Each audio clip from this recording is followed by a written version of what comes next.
Hello. Hi.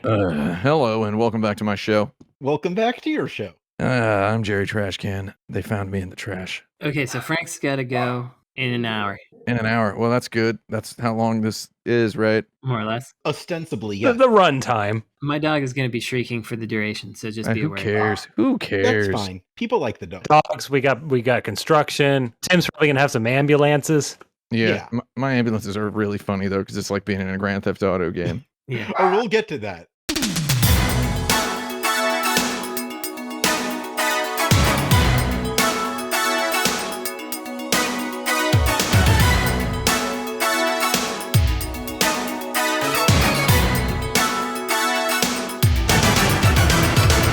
Our baby experts are here. Learn how to engage baby's brain with play. This is episode 211 Okay. of Insert Credit, a relentless array of video game topics presented weekly to a panel of experts within the stern guidance of a horrible buzzer. You should present them strongly instead Yeah. of weekly. That's what I think. Okay, keep going. Sorry. I appreciate that feedback, Brandon. I will take it into consideration going forward. Okay. I'm Alex Jaffe, and my main in the Warner Brothers Multiverses platform fighter will be the Munchkin Coroner from The Wizard of Oz. Ooh, my name is Frank Cifaldi. My main in the Warner Brothers Smash Warners is Tom and Jerry at the same time. I think that's actually in the game. Oh, That's a confirmed fighter. Yeah, Oh. that's in there. wait, what is this game? Is it a real game? Yeah, Sorry. Multiverses. It was just announced today. Oh Yeah. man, It's real. I hate when I say jokes and they're real. Congratulations. Oh, I'm looking at the list. Hello? Hello. My name is Tim Rogers, and I guess my main in the Warner Brothers Multiverses game. I'm looking at him. I'm just going to say Batman. I don't care. Yeah. Also a non-joke answer. Well, no, I mean, I'm looking at the real roster right now. Real Yeah. answer. Real answer. There's Harley Quinn is in there, too. Mhm. Steven Universe, Shaggy, Tom and Jerry, Wonder Woman, Jake the Dog, Bugs Bunny, Finn the Human, Arya Stark from Game of Thrones for some reason. She'll be in there. I wonder if there's costumes like you could do like movie Shaggy. Oh, that's sick, yeah. Well, like Matthew Lillard is voicing Shaggy. Does that mean anything to anyone but Jaffe? He played Shaggy in the movie. Wow, Frank Cifaldi just revealed he never saw Uwe Boll's In the Name of the King, Yeah, a Dungeon Siege 2. I have to admit it. I'm sorry. You actually, you know what? You owe it to yourself. Thinking you know something about video game history and you haven't seen Uwe Boll's In the Name of the King, a Dungeon Siege Tale 2, starring Dolph Lundgren. Come on. Whoa. We have one more person on this show. It's me, Brandon Sheffield. Hello, how you doing? So, my real answer is Pinhead. Is Pinhead in there? I mean, I don't know if... Well, we'll see. We'll see where Are I'm we going. just assuming all Warner Brothers related characters? Yeah, we're Yeah, assuming that's that- the premise yes, of the bit. that's That's, the why I premise. said the coroner Munchkin from The Wizard of Oz. I'm still Yeah. going for Batman, dude. I don't care. Fair Wait, enough. the Munchkin wasn't a real one? No, that was not a real. So I'm going to be Pinhead because Pinhead was in Space Jam 2. Yeah, So obviously They got he'll that be in locked this up. as well. he's got such sight to show you. My joke answer is I will main Shaggy because he's boombastic. There you go. He is Mr. Boombastic. Yeah, That's All a- right. That's something to say, I guess. I did it. It's over now. We did it.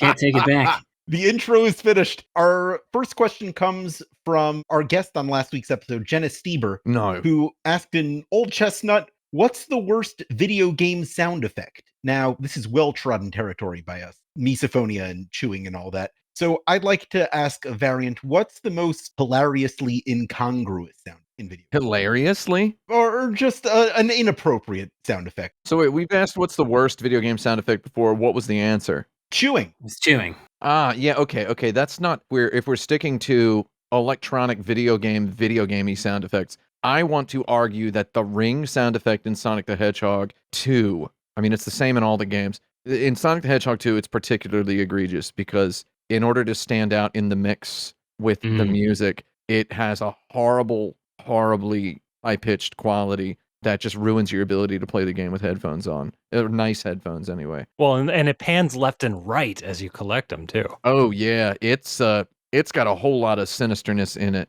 And I would argue that's the worst. I don't mind it. You should. What comes to mind for me is Symphony of the Night. A lot of the sound effects in there just feel like they're from an early not even Flash game. Like, what was the precursor to Flash? Like Shockwave or whatever. Like, it just Mhm. early web sound effects. Like when you transform into mist or whatever, it sounds like you just got a lucky bonus on a match 3. That's true. I was just playing Symphony of the Night somewhat recently because I've got this fancy PlayStation over here, and a lot of those sound effects sound like they came from one of those like 500 crazy cartoon sound effects CDs. Yeah, it sounds like a library. A lot of just like the basic impact sounds, and it's pretty awful. I love it though, so whatever. Yep.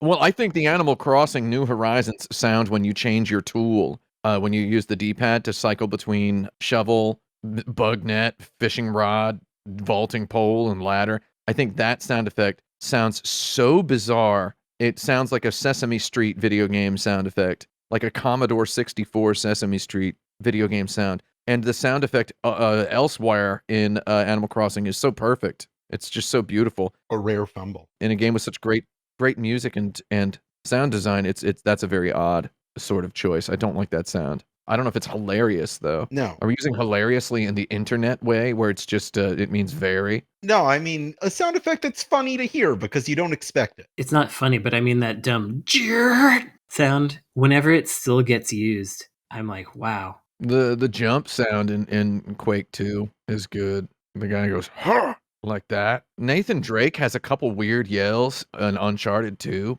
that just sound bizarre. Speaking of that kind of stuff, Shining Force 3 on the Saturn, when the Ta, when the protagonist does his special attack, ta. ta. Yeah, that's a good Like one. he's thanking a British person. It's like he's asking a question, and the question It's is so ta. weird. It's Ta? such a ta. Yeah, that's a good weird sound effect. Again, that comes down to bad voice acting. I think Nathan Drake making a long jump while freely hanging, and ask 9 out of 10 rock climbers will tell you don't try that. Yeah. When he just goes ha! Like that, it's really good because he's normally just he's like the definition of cool. This guy will kill 100 people without breaking a goddarn sweat. His hands, no tremor. Yet you make a jump from that hanging position again. Rock climbers will attest, perhaps impossible to make that maneuver. Just like that. It's really, I had to turn my head a full 180 degrees from my microphone to communicate it correctly. I love that one. I used to laugh at that one. That's very And good. then Mario in Super Mario Galaxy occasionally goes meow when he climbs up a ledge, which makes That's no true. sense. He does. That if we call those sound effects, I would say when Chris Pratt was announced as the voice of Mario, and there were some people daring to insinuate that Charles Martinet got burned, got like snubbed by this. These some of these people were excellent jokesters, and others were like dead serious, and it was really sad. This man has played this role for 25 years. It's like, I don't know, man. Give me Chris Pratt over that guy. Have you heard him try to speak a full sentence in the Mario voice? Oh, it's horrifying. We've had this conversation on this show, yeah. He would be responsible for an ocean's worth of early onset dementia if any children sat through 90 minutes of that. So anyway, I defended Chris Pratt cursorily by saying Charles Martinet wasn't doing voice acting. He was making sound effects. So I posit the Mario meow is That's the a good most one. meow. And I got to add something in, even though we're past buzzer. I think David Hayter should play Mario. That's a good one, yes. He was pretty good as Lupin the Third. If you listen to his recent Lupin the Third dub, so there's that. I don't listen to no dubs. So this week was the 20th anniversary of the original Xbox. How do you remember the birthday? I'm just going to say, apropos of this, that I win. Brandon Sheffield and Alex Jeffy. My copy of Nier remains sealed. Oh yeah, and I will now never have to open it because it's 4K 60 FPS. I waited all this time to play it, and now it is 4K 60 FPS. All I had to do was wait 11 years, and I win. I would posit that I win because my open copy was used to share the game with people that I care about. So they got to play the game by me opening the game. That's good. I have many hundreds, possibly thousands, definitely thousands of words of blog posts, many of which were ineffectual and ignored, praising every single thing made by Cavia. True. I was able to promote Nier from the ground floor. Okay. And I was ready to play it when it came out. I was ready, man. All right, you did your time. I just wasn't financially able to live in a house, for example, at that time. Now though, oh baby, that's my Xbox celebration. I've noticed this doesn't have a whole lot to do with the original Xbox, so I'm going to bring it back to that No, one. but it was announced as part of the 20th anniversary remaster. It was one of the 70 games thrown in there. Yeah, all right. So I mean, I know that's true, but that's my 10 years of Xbox story. with that original one, there's some pretty good stuff on there. Crazy Taxi 3. That's probably not the first one anyone would think of, but believe it or not, Crazy Taxi 3 is still exclusive to the original Xbox and not playable on anything else. That's pretty weird. That was one of the 70 games I was hoping would be released. Crazy Taxi 3 Yeah. during the big dump, the final dump of games. You got Gun Valkyrie on there, Gun which Valkyrie- is like, Yeah, that was one of the 70 games. was it? Yeah, it's on all the Xboxes now. Wow. I bought it the other day. It was $10. And didn't they put Stubbs the Zombie on there recently, which was also exclusive for a long time? No, I thought Stubbs the Zombie is having like a full-blown Oh remake yeah, it's being getting a made. remaster or whatever. They're expanding that stuff. Yeah, so it's probably going to have like all of that music removed. Flaming Lips perform "If I Only Had a Brain" from The Wizard of Oz as their contribution to that soundtrack. A very strange choice. It's like they didn't exactly. It was supposed to be covers of 50s songs. Anyway, I liked that game, and I had it for a long time, and I kept watching the price go up and thinking to myself, good thing I still got my copy. And then recently I actually went and looked, and guess I sold it probably about 15 years ago because I sure don't have a copy of it. Oh, that brings us back to that Phantom Games question we had. Mm-hmm. So my first memory of the Xbox, outside of it just being announced or whatever, I wasn't really paying attention to games much at the time. But I did go to CES because I lived in Vegas and I could. And I don't know if they debuted it there, but it was one of the first times that anyone had seen it. And their demo game that they were showing on a loop at the Microsoft booth was Malice. Do you remember Malice? Yes, Yeah. I think I've told a story about this too, where they came to my college and they were doing like a tour showing this new console they had and showing off Malice, and I was like, what are they showing this game for? Anyway, my memory of standing in that booth and going, okay, that's a new console, is someone in a business suit also huddled around this TV going, it looks just like the Dreamcast. There you go, Xbox. You look Nice. just like the Dreamcast. my primary dream of the original Xbox, my dream, I call it. It's because it's a memory so long ago. You know, what else can we call it? Was I was visiting my parents for the 4th of July, 2002. And my big brother, who had been serially quitting and rejoining the video game player community since 1993, gave up in the middle of Secret of Mana, decided games were for girls and babies, and he wanted to just go be a tough man. He bought an Xbox just for Halo, roundly ripped through the campaign, and then came over and was like, you want this Xbox? Just gave it to me. And I'm like, I'm not going to take an Xbox back to Japan. So what I did was I played through Halo with my buddy while my parents and my little brother went to Delaware. First of all, Delaware for vacation. You got to raise your standards a tiny bit. I mean, of all They places. wanted right? that tax shelter. Yeah, they went over to Delaware so they could enjoy zero sales tax pizza for a couple days. And my buddy, Incorporate some businesses. Yeah. yeah, Mhm. set up a couple LLCs. My buddy from Terre Haute, Indiana, go Terre Haute, Rose Holman Institute, etc., came up and we played through Halo co-op on my parents' 35-inch RCA TV, which I had been previously forbidden from plugging a game console into my entire life. My serious answer is that I think the Xbox, by being a little bit of an open platform, not by choice, ushered in the idea that these boxes under our TVs are our entertainment centers and not just a video game console. Because, yeah, I'll leave it there. All right. I like how all subsequent Xboxes are just the Xbox. You know what? I now honestly fully believe they give them bad names on purpose so that you just call it the Xbox. I have an Xbox. I honestly believe that. Isn't the Grand Theft Auto Trilogy remaster, in its way, Rockstar's greatest heist of all? Maybe. With all of its bugs and problems. It's a little interesting. I saw Jim Stormdancer talking about this and saying, looking at all these bugs makes him really want to play it, but he knows that rather than seeing hilarious bugs all the time, he's just gonna have to play a regular game, and it's just gonna be straight almost all the time, which is true. I've had that exact feeling where like Yeah. I want to see a texture that morphs into a human face on the side of a thing while I'm riding a boat, but I know I'm not going to see that. Did you see the donut shop thing? Yeah.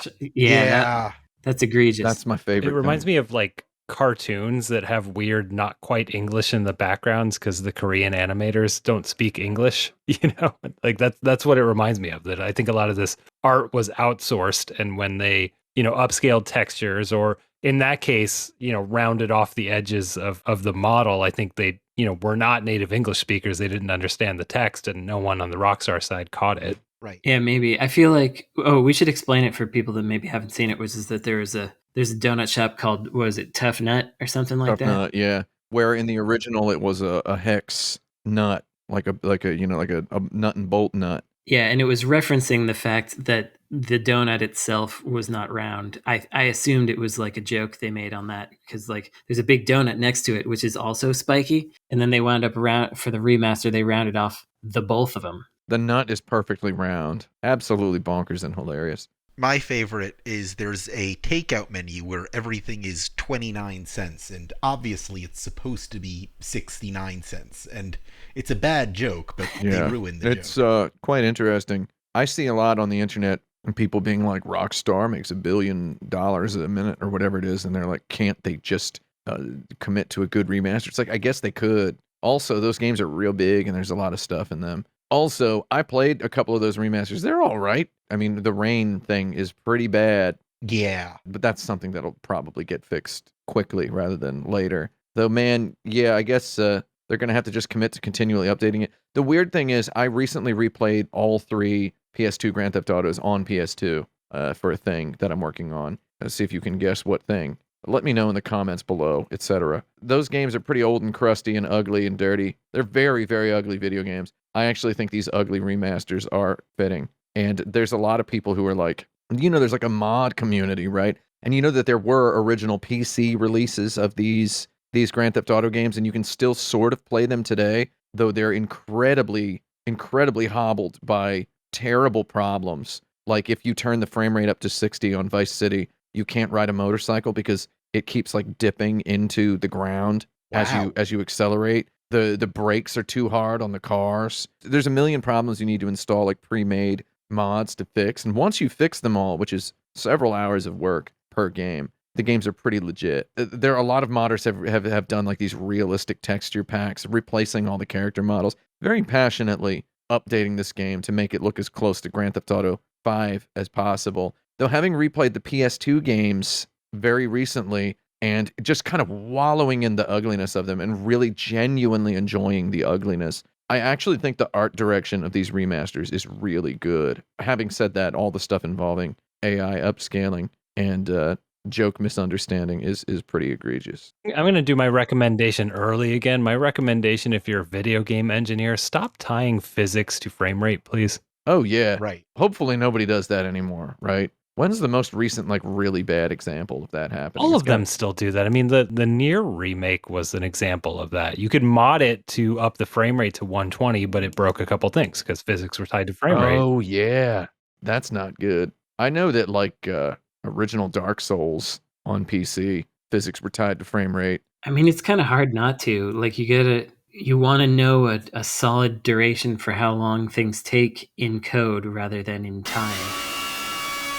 Frame rate is the thing you got. It's true that it would be nice to decouple it. Are there some things about video games that took you a while to understand, but you feel like you finally get now? I feel like first time I played a video game, I just kind of basically understood the whole thing. Yeah, which is why I thought there might be 1 or 2 things that I get. Congratulations. I understand everything. Dark Souls is going to be real popular someday, is what I said when I played Spawn. I feel like one day I'll play a fighting game and go, oh, that's how you play these, but that hasn't happened yet. No, those are good ones, dude. Yeah, I mean, I think it won't just happen. It'll have to be like commitment to learn. Yeah, I'll have to go to someone's house and be like, teach me. Or it'll be like you and Amanda want to get into fighting games together. That's the only way it would really happen. Like, you have to have someone at the same skill level roughly as you who's dedicated. One of you has to be dedicated at least. Okay. And then you can get better and figure stuff out together. You have to have someone to play with consistently, or else it just won't stick. I don't want to do that. Okay.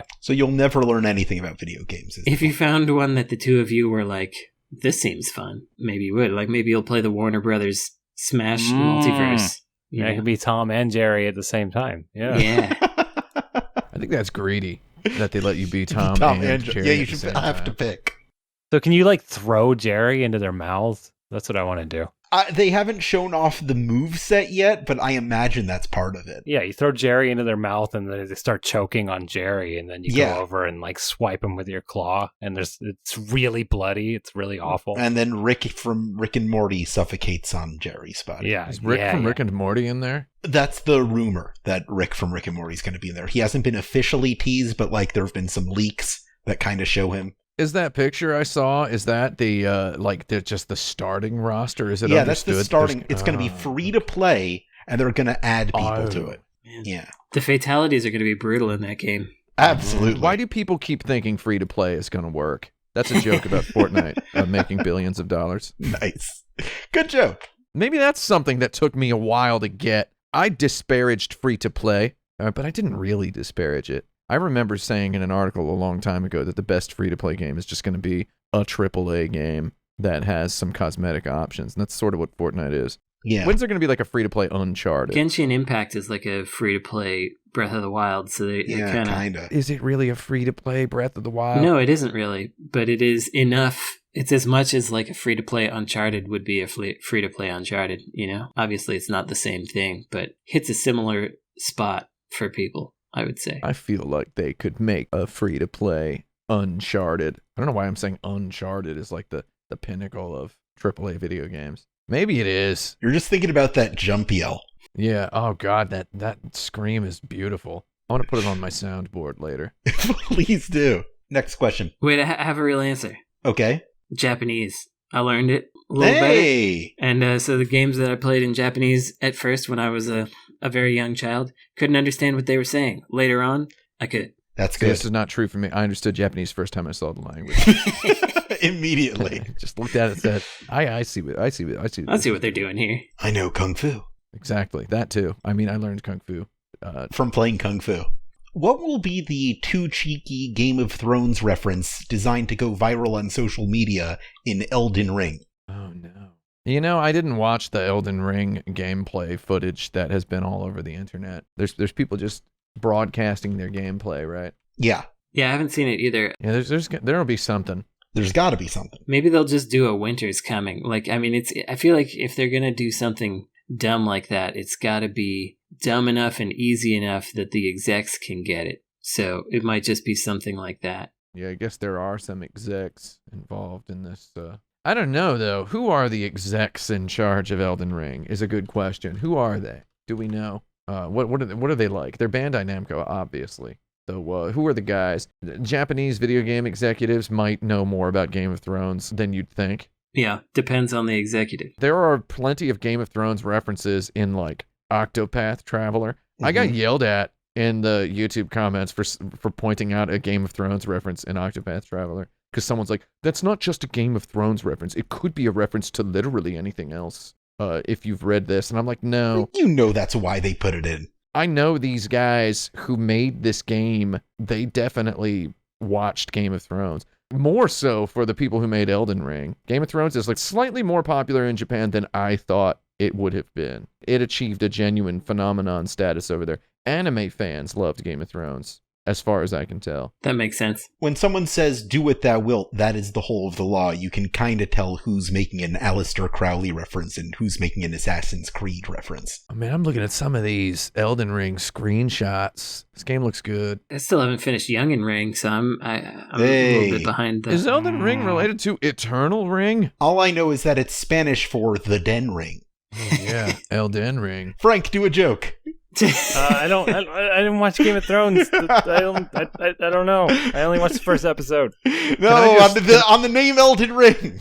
Can I just say now that 2 years now after Game of Thrones ended, can I just say Game of Thrones was pretty good? Yeah, you can say it. The ending was pretty good as well. Can we all understand that a huge portion of the negativity surrounding the final season came from just the very idea of social media to begin with? The fact that if you look at like the viewership numbers, like 40, 50 times as many people were watching the final season as watched the prior season kind of makes it like, and I mean, if you look at a lot of the tweets, people are like, I never watched Game of Thrones ever, but why is this guy saying this? I hate this. And it's like, oh, I just feel like a lot of the negativity about the last season got really overblown. It wasn't good. It wasn't as good as it could be.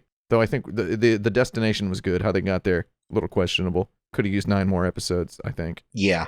So I think that the Game of Thrones reference is going to have something to do with season 8 of Game of Thrones. It's going to have something to do with the ending, if anything. And it's going to be funny. Maybe there'll be... I mean, Brandon, you haven't watched much of Game of Thrones past the part that we watched when we were watching it together. That's correct. Probably, right? I'm pretty happy with where I stopped, I have to say. Can I just say that there may or may not be, at the end of Game of Thrones, a scene of a character closing a book that has the words "A Song of Ice and Fire" written on the front page in a super fancy calligraphy, much like Frodo Baggins closes a book that has "The Lord of the Rings" written on the front page. Yeah. Clearly, I know George R.R. Martin told the producers of Game of Thrones, told them the ending, right? He had to dictate the bullet points of the outline. Again, they made some mistakes in how they got to the ending. Though I think the actual ending is really, really, really neat. The actual details. If you look at the bullet points of the ending, I'm like,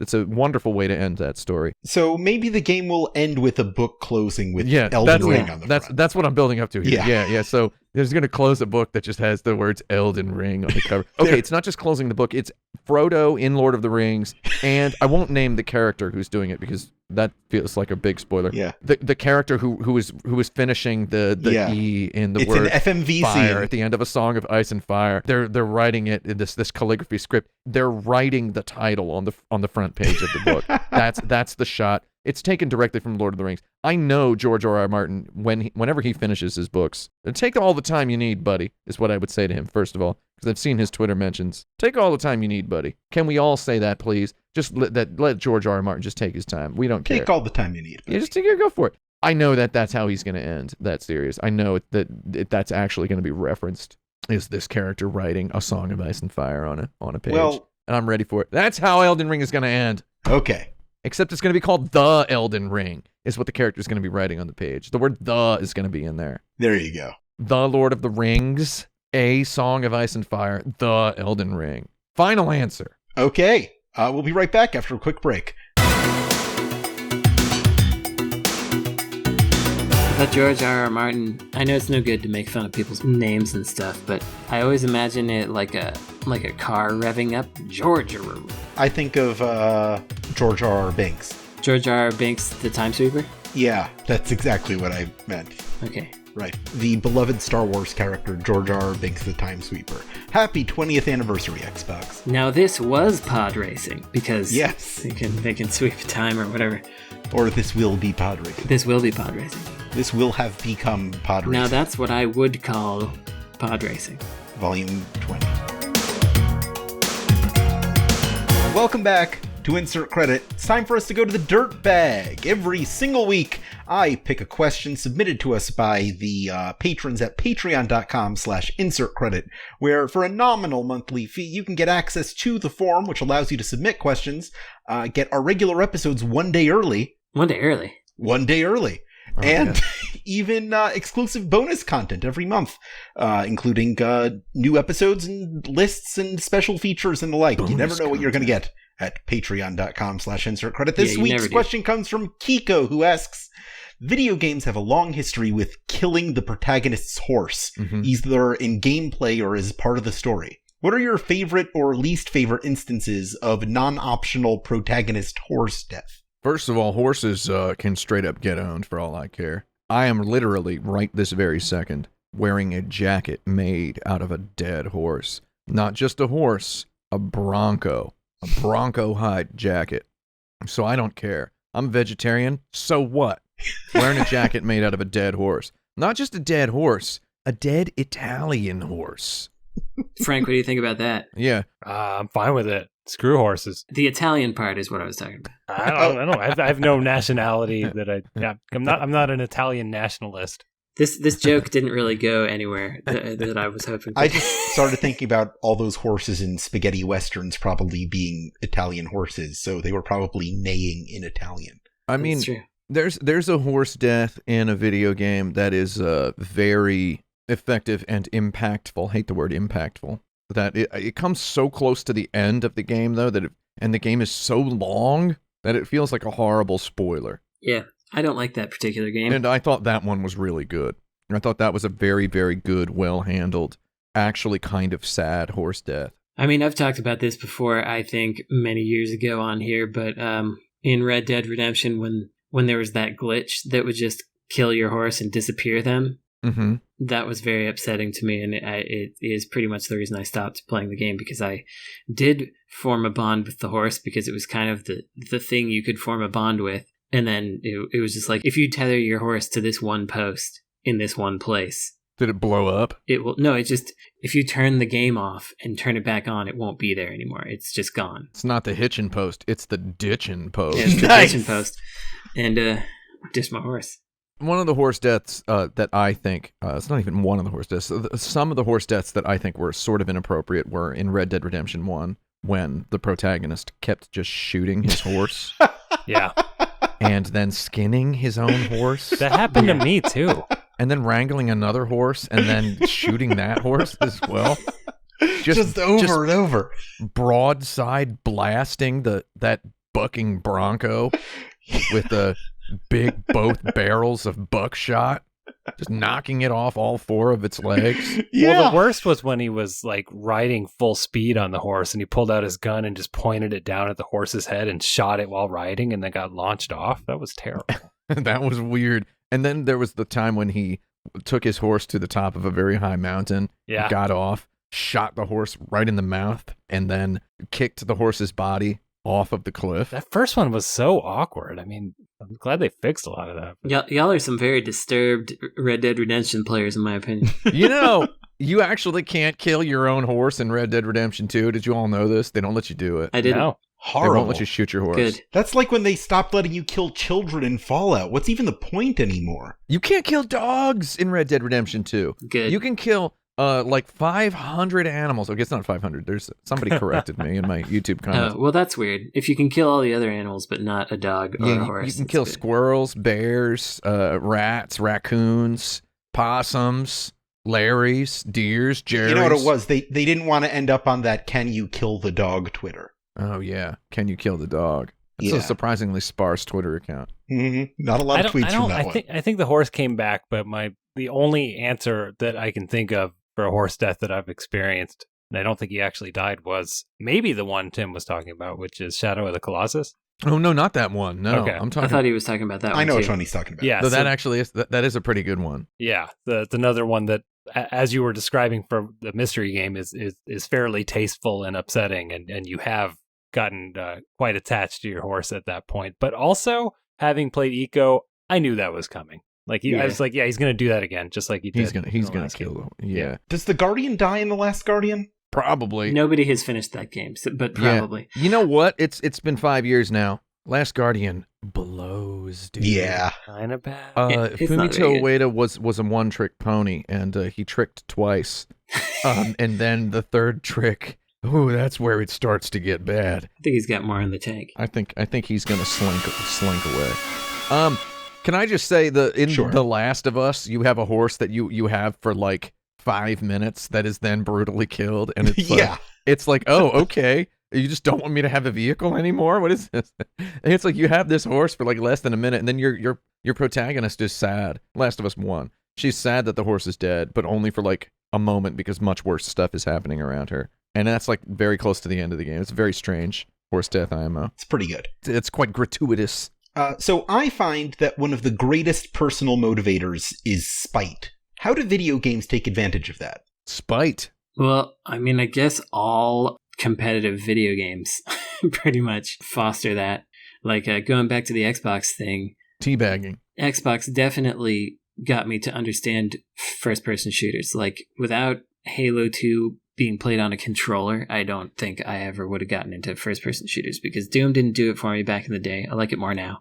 And like playing Counter-Strike and whatever on the PC wasn't really working. But when I got into Halo with dual analog control, it worked quite well. So revenge kills and stuff are very well represented in Halo and other games. But Halo was the first one I remember where you got owned like 10 times in a row, and then you went back and got that guy that got you, then they'd have something like revenge kill or whatever. They really amped the spite up in pretty much all those all those games, the saltiness. Yeah. Mm-hmm. Yep. Otherwise, like I feel like so many games and characters in the early 2000s were just informed by late 90s, early 2000s movies where everyone hated each other and that spite was the only motivator of anybody to do anything and everyone's just mad at each other all the time. I can't think of specific examples, but it's like, probably Blood Rain was like that. I don't know, just any of those games where people could talk and it was close enough to the 90s that people were still just like out sarcasming each other. It's just all full of spite. I feel like spite is something I personally don't really understand through experience. I don't like it very much. Not something I have much experience performing. Well, even in games that you're not enjoying that you complete anyway, is that not spite? Yeah, that's kind of what I'm getting at here. Is that spite? I've never beaten a game out of spite, like, ha, you thought that you were going to defeat me, but I'm going to defeat you, because I still feel like I lost if I spent so much time with something that I'm not enjoying. Like, fighting against it and winning is the only way to win is not to play in that scenario. IMHO.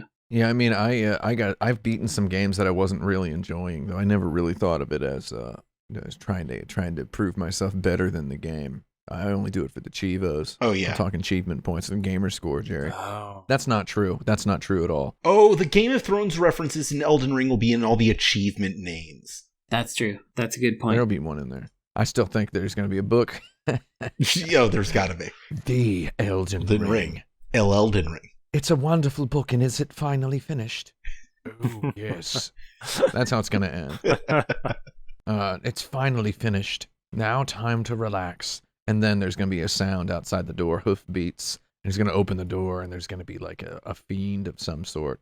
Come with me, there's unfinished business. And then it says Elden Ring, coming soon, part 2. Wow, there's a lot of pages where the protagonist just dies and the chapter starts over. And then the guy flips the book, and he goes, wait, half the pages are empty.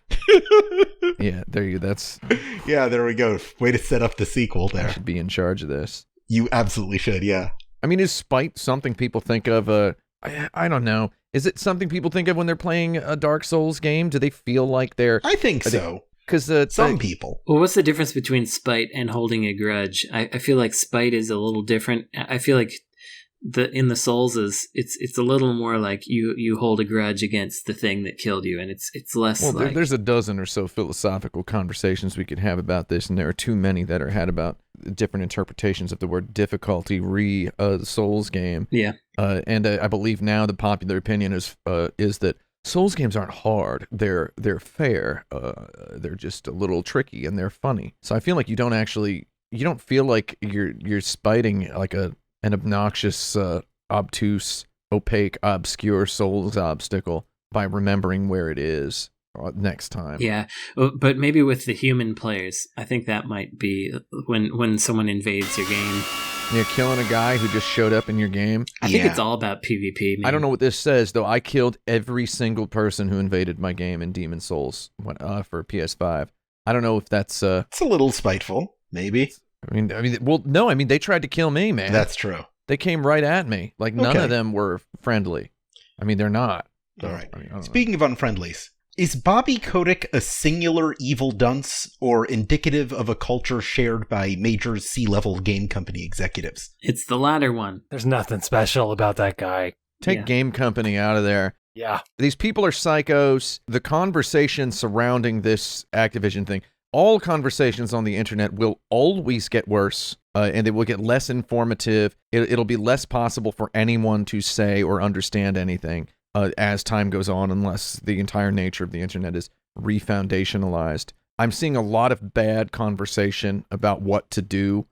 People making fun of people who are saying, don't stop buying Activision games because people work there. You got to get rid of the executives. There's a whole lot of stuff to say. There's too much stuff to say about this. Though, should Bobby Kotick quit? Should he resign? Should he die? Should he get owned? Probably.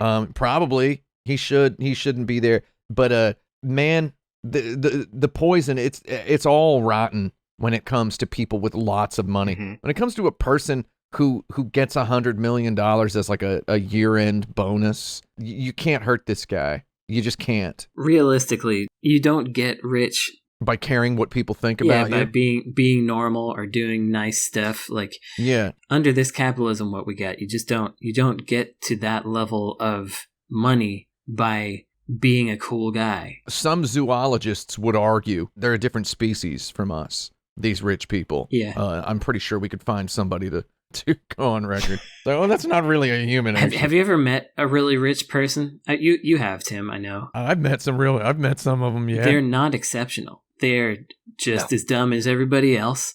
You see like pictures of Jeff Bezos' big yacht. That yacht would have such cool stuff on it if it was like my yacht, which is what you're supposed to think when you see it. Yeah. When you see a weird, gross, like toady man with bad clothes driving a Lamborghini, it's like, it would be so cool to drive that Lamborghini. And it's like, yeah, it's not mine though. It's they sell these to freaks. Good taste doesn't make you money. Yeah, so I mean, there's nothing special about Big Bob or whatever his name is. He's just a dirtbag. He's just a dirtbag idiot. He's just one of them. There is value to calling it out, and I'm glad that we're calling it out. But it's not like once you get rid of him, the problems are solved. Right. So I will say the reason I preface all this with this talk about how difficult it is to have a conversation about anything is I saw that Bloomberg article by Jason Schreier from a couple hours ago about Phil Spencer. In case you didn't see it, it's nothing bad. It's Phil Spencer not only saying Bobby Kotick sucks. We're saddened to learn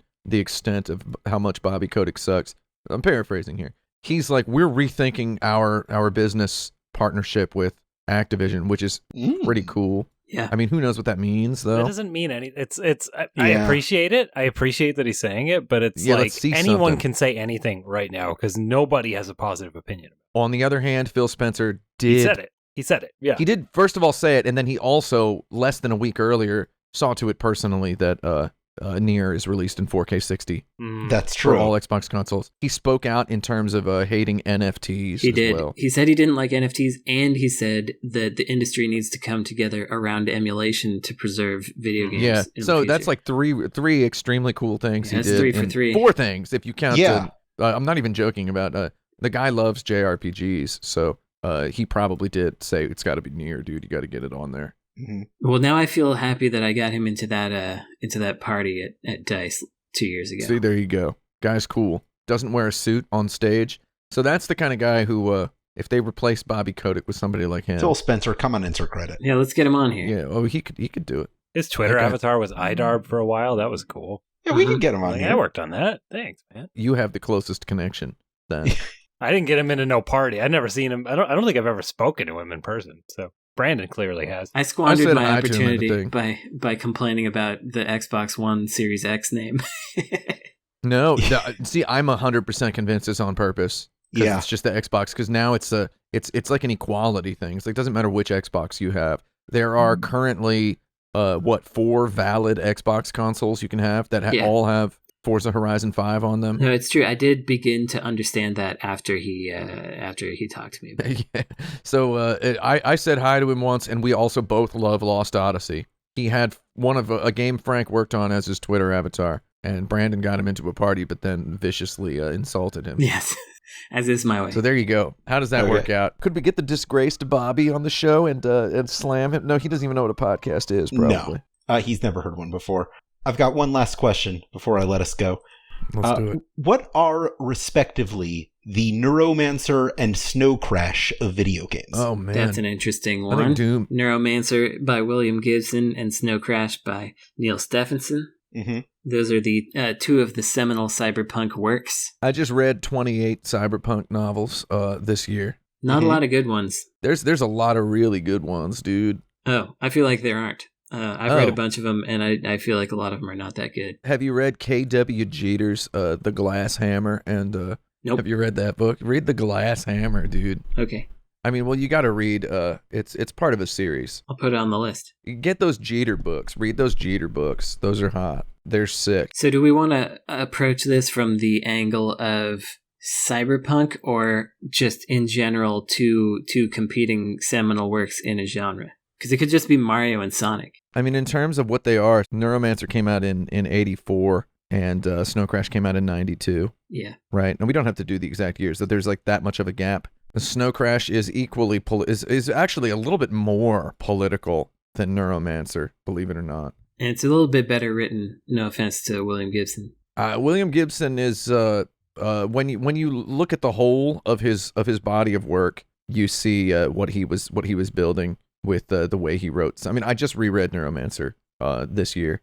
It's very sparkling, whereas Snow Crash is it's muddier, but a light, comical, more impressive tone. That I feel like I can like Snow Crash. I can visualize the spaces that are being described, and Neuromancer and basically any other William Gibson book, I can't picture what he's writing about at any time because like his descriptions of spaces are always so vague and hand wavy that I'm not sure he knows what they look like. Yeah, I don't think he's 100% always concerned with exactly what they look like. That's like the biggest, starkest difference between those two. Wait, which ones have you read? Have you read the whole Sprawl trilogy, the Neuromancer trilogy? Have you read that one? Have you read Burning Chrome? Yeah. The short story collection? Yep. I mean, some of the later stuff, I think his Bridge trilogy is real good. I think the writing in that is real good. The writing in his new stuff is amazing, even though it's a little bit questionably bonkers. I mean, clearly the answer is like Super Mario Brothers and Sonic the Hedgehog. Yeah, and I think that Sonic is Snow Crash and Super Mario is... No, definitely, yeah. Mm-hmm. Because like Snow Crash is the one that got a whole bunch of dudes thinking, I want to be a writer. A whole bunch of dudes wanted to be a writer because they read Snow Crash. Neil Stephenson doesn't make writing look easy, though he does make it look like extremely fun, you know? And that's what Sonic's all about, making itself look extremely fun. In TV commercials and such. Yeah, where Mario's more foundational, especially if we're talking about Super Mario Brothers versus like Sonic 2. The original Super Mario Brothers, not Sonic's contemporaneous Super Mario Brothers so it's I mean that's the boring answer. That actually comes around to being like asking the question, what's the Super Mario Brothers and Sonic the Hedgehog of food or whatever? Like that seems like a new question template, right? You can probably work out a million similar answers to this. Yeah. What are the Super Mario Brothers and Sonic the Hedgehog of food? Do that one. That's put that one in the bank for later. If we want to stick to the cyberpunk theming, I would say Neuromancer is Shadowrun for Mega CD, and Snow Crash is Shadowrun for the Super Nintendo. So there you go. That's my answer there. That's a good answer. No, Neuromancer is Buck Rogers' Countdown to Doomsday, specifically for the Sega Mega Drive, and Snow Crash is Shadowrun for the Super Nintendo. Final answer. Sure. I will accept it. We're running a little tight this week on time, so I think we should skip over the lightning round right on to recommendations. Frank, you already did yours. Yeah, I guess I do. I want to make another recommendation. Okay. If you are in marketing or television production or film production or even game production, let's retire The Last Countdown for at least 5 years. Like we're done. That song's done. What, you mean the final countdown? The final countdown. Final countdown. That song. Let's just stop using that song. Let's just. I think that's so. It like Arrested Development, I think should have been the end of it. I actually have a specific moment where it died for me. And it was also the exact moment that I thought to myself, wow, Hillary Clinton might lose. Wasn't the song itself supposed to be the last instance of itself? It should have been, yeah. Right? Yeah. It's supposed to be played once in history and then never again? Yeah. That was the final countdown, and then it ended. Doesn't make just sense. Stop using the song. It's in that trailer for that 8-bit Christmas movie or whatever. It's in that Guardians of the Galaxy game. It's stop. It's done. We're done. It was in a Geico commercial. No more. I actually looked at like the track list for that Guardians of the Galaxy game. It's like a slightly worse playlist than the one from the movie. Yeah. It's like it has none of the same songs that are in either of the movies. It's like a person with like slightly worse taste. Yeah. Good game though. It was a recommendation of mine like 2 or 3 episodes ago. Yeah, I mean I've been looking at it and thinking maybe I'll give it a shot. Anyway, that's my recommendation. Please stop using that song. Thank you. Well, I have a related recommendation now that Frank has said that. Yeah. The recommendation is you should check out Europe's first 2 albums. Nice. Because they're really good, and people think about them as the band that does the final countdown. But if you like Iron Maiden, but with more high fantasy, or if you like Rainbow or Dio and stuff. Dio from JoJo? Dio from JoJo. It's extra Swedish version of all of that. And those first 2 albums are really good, and you should enjoy them if you like that kind of music. Brandon, wouldn't the first 2 albums from Europe be like Johann Sebastian Bach? Oh, very good. Very good. Maybe. Excellent joke. Mozart? Mozart. Some kind of a cheese. So I got another recommendation here, which is, have you ever gotten one of those Visa gift cards? Or MasterCard, kind of like you just get a credit card to gift card. And the whole scam around it is that somebody pays money to get this card that's worth X amount of money. So they've already gotten money for that. And then there's a fee associated with the usage of that card online. So you can't get the full amount ever. And you can't just like buy another card with it, like a Target gift card, because then there's an extra fee on top of that. So they're really, really hard to use the full value of. And so Visa gets to make a couple extra bucks when you don't use the whole thing. And they kind of count on that. So a way that you can use those entire cards if you wind up getting them, because we wound up getting some over here, take it into either a restaurant where you can split the check a bunch of ways, as long as you know exactly what's on there. You can use it for that. And wind up getting the full value. And the other thing you can do is at certain retail stores like Home Depot, for example, when you just slide the card in there, it'll automatically, if the thing you're buying is more than what the card's value is, it'll just deduct that value from the card, and then you can just use the whole thing. I did that with one recently at Book Off in New York, where Excellent. I had like a $102 order, and I used $100 on the card and then paid the rest in cash. Yeah, it's great. And so just keep in mind, physical locations are where you can use these things best. And otherwise, you're going to wind up with Visa getting extra money for the literal scam they're trying to perpetrate on all of us. And so it's a point of pride for me to be able to use all the money on those stupid things. So you too can do that if you do it in person in human space. Okay, that's my recommendations. Meat space? Meat space. Did I say that? I didn't mean to. I thought I said human space. No, you said human space. I thought human space. I thought you were talking about meat space. I don't like that. Super meat space. Yeah, that's nothing. When I was in high school, there was a boy made of meat. Nobody liked him. It's a line that I wrote for a script that got cut recently. I recently wrote a script. I didn't know I was able to talk about this because I didn't realize the thing had been filmed, edited, and posted. Though I recently wrote a script for none other than Mr. Star Wars himself, Mark Hamill. Yeah, I was gonna be writing some of that, but then apparently, I guess you wound up doing it. Oh yeah. I mean, maybe they thought I wasn't gonna do it. Yeah, I wrote it. It was, it was like a day of work for me. Yeah. So it was there was a part where they show like a trailer for Super Meat Boy Forever or whatever, and Mark Hamill goes, "I went to school with a boy made of meat. Nobody liked him." I thought that would have been good. It's a good joke. Pretty funny. Do you have any recommendations, Tim? Do I have any recommendations? I got a couple, though. I mean, I don't know. Do we want to hear? Well, let's pause here because I should go. Yeah. So why don't I just do? Let me do. I'm Frank Cifaldi.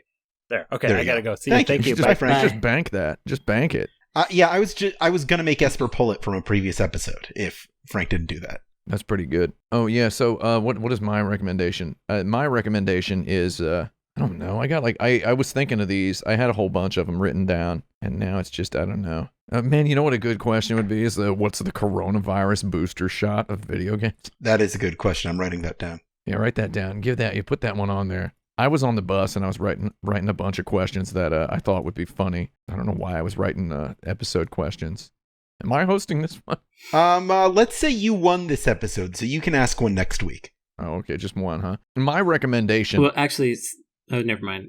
I kind of thought we were done, but we're not. Okay, yeah, okay. I can give a recommendation. My recommendation for everyone is I don't know. Yeah, I don't know. I have a bunch of things I want to recommend that I just don't want people to then ask me 800 questions. Okay. For clarification. That's fine. We can do one next week. It's okay not to have a recommendation. Why did you recommend this? I have a couple recommendations. Let's hear first of all, I'd like to recommend that Bobby Kotick walk into a forest and never return. Mm-hmm. He's going to gain powers. I'd also like to recommend that if you're listening to this show on any platform where you can subscribe to or review podcasts, that you do those things in that way to keep the algorithms pushing us to the front of everybody's minds. You could also go to patreon.com/insertcredit, where you could become a patron to submit your own topics, get our regular episodes one day early. One day early. One day early. One day See, early. You see, Yeah. I'm done with that joke. I don't know if you noticed. Okay. I'm retiring it from myself. You can keep it. You're allowed to not do it anymore. That's fine. I like to make new jokes. Keep at least every once in a while. All right. At least, you know every what? once in a while. We'll see if it's run its course. We'll talk about it. And you can even access monthly bonus episodes and other exclusive content. You can join us on forums.insertcredit.com and also follow us on Twitter for our own personal updates and projects. The show is at Insert Credit. I'm at Alex Jaffe. Frank is at Frank Cifaldi. Tim is at 108. And Brandon is at Necrosofty. That's Softy with a Y. This show is edited by Esper Quinn with music by Kurt Feldman. Once more, I'm Alex Jaffe. I'm Frank Cifaldi. I'm Tim Rogers. I'm Brandon Sheffield. And you have now saved your game.